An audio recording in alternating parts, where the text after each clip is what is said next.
আসসালামু আলাইকুম রহমতুল্লাহি ওবারাকাতুহু। সম্মানিত দর্শক, আজকে আমরা জানব 2025 সালে শবে বরাত কবে, কি বারে, কত তারিখে, এবং এই শবে বরাতে আমরা কত রাকাত নামাজ পড়ব, কবে কবে রোজা রাখব। এ বিষয়টা খুবই সংক্ষিপ্তভাবে আপনাদের সামনে উপস্থাপন করার চেষ্টা করব।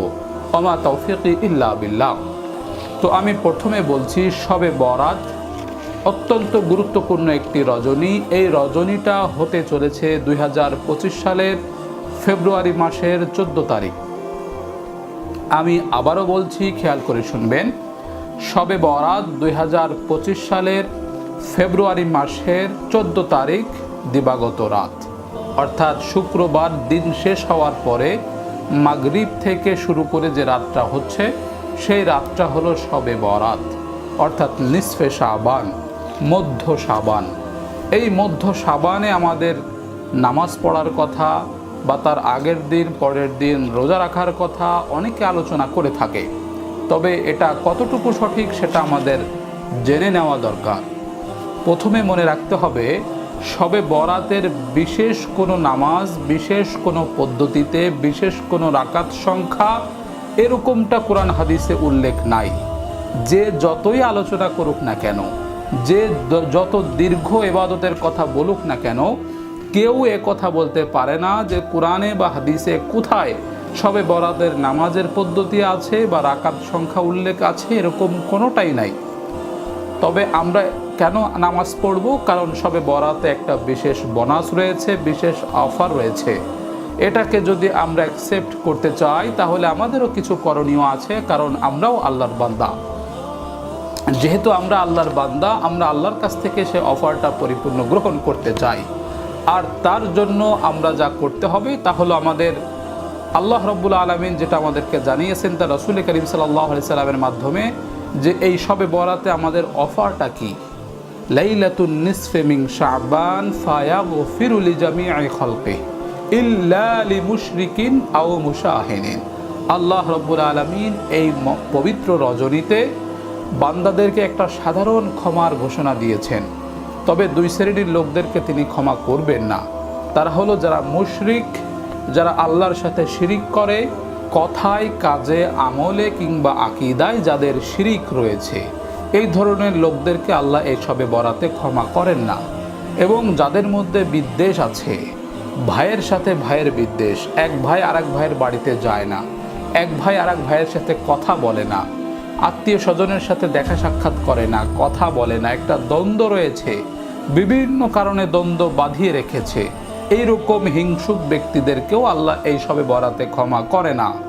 তো আমাদের এই অফারটা পরিপূর্ণ গ্রহণ করতে হলে এই দুই শ্রেণীর দলভুক্ত হওয়া যাবে না।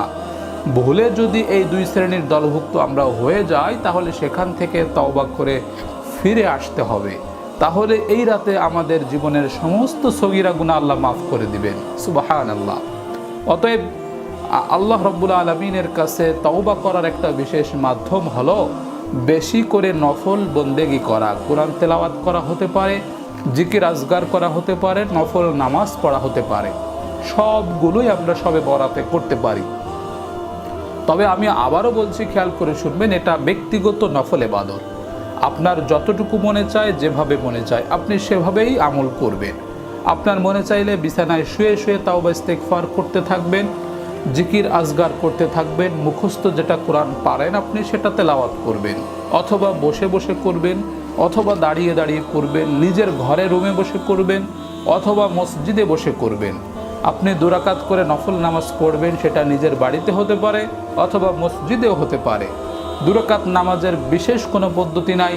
আপনি নফল নামাজ যেভাবে পড়েন, সুন্নত নামাজ যেভাবে পড়েন, ঠিক সেই নিয়মে আপনি নামাজ পড়বেন। নফল নামাজের নিয়ত করে 2 রাকাত যে কোনো সূরা দিয়ে নামাজ পড়বেন, যে কয় রাকাত মনে চায় সেই কয় রাকাত পড়বেন। তারপরে আল্লাহর কাছে হাত তুলে বলেন অথবা না তুলে বলেন, অথবা সেজদায় গিয়ে বলেন, চোখের পানি ফেলে কান্নাকাটি করে তাওবা ইস্তেগফার করবেন। এটা হলো এই শবে বরাতের আমাদের করণীয়। এছাড়া অতিরিক্ত কোনো করণীয় আমাদের নাই। যে যতই আমলের কথা আলোচনা করুক না কেন, এর চাইতে অতিরিক্ত কোনো কিছু উল্লেখ করার মতো নেই। এবং শবে বরাতের রোজা, শবে বরাতের রোজার কথা অনেকে বলেন, যে আগের দিন পরের দিন রোজা রাখতে হবে, এরকম কোনো সহি হাদিস পাওয়া যায় না। হ্যাঁ, হাদিসে শবে বরাতে রোজার কথা আছে বটে, তবে সেই হাদিস স্পষ্টভাবে মুহাদ্দিসিনে কিরাম এটাকে সহি বা হাসান বলেননি। সমস্ত মুহাদ্দিসিনে কিরাম এই হাদিসকে দাঈফ বলেছেন, কেউ অত্যন্ত দুর্বল বলেছেন, কেউ মুনকার বলেছেন। এরকম হাদিসের মধ্যে শবে বরাতে রোজার কথা আছে। যেহেতু হাদিস অত্যন্ত দুর্বল, এজন্য এই হাদিসের উপর আমল না করে আমরা প্রত্যেক আরবি মাসের 13, 14, 15 তারিখে আয়ামে বীজের রোজা, সেই রোজাটা আমরা শাবান মাসের 13, 14, 15 তারিখেও রাখতে পারি। শবে বরাতের নিয়ত করে আমরা রোজা রাখবো না, আমরা রোজা রাখবো আয়ামে বীজের রোজা, সেটা 13, 14, 15 তারিখ আরবি মাসের, শাবান মাসের, এবং ইংরেজি মাসেও ফেব্রুয়ারির 13, 14, 15 তারিখ পড়েছে। এটা আমাদের হিসাব করতে এবার খুব সহজ হয়েছে।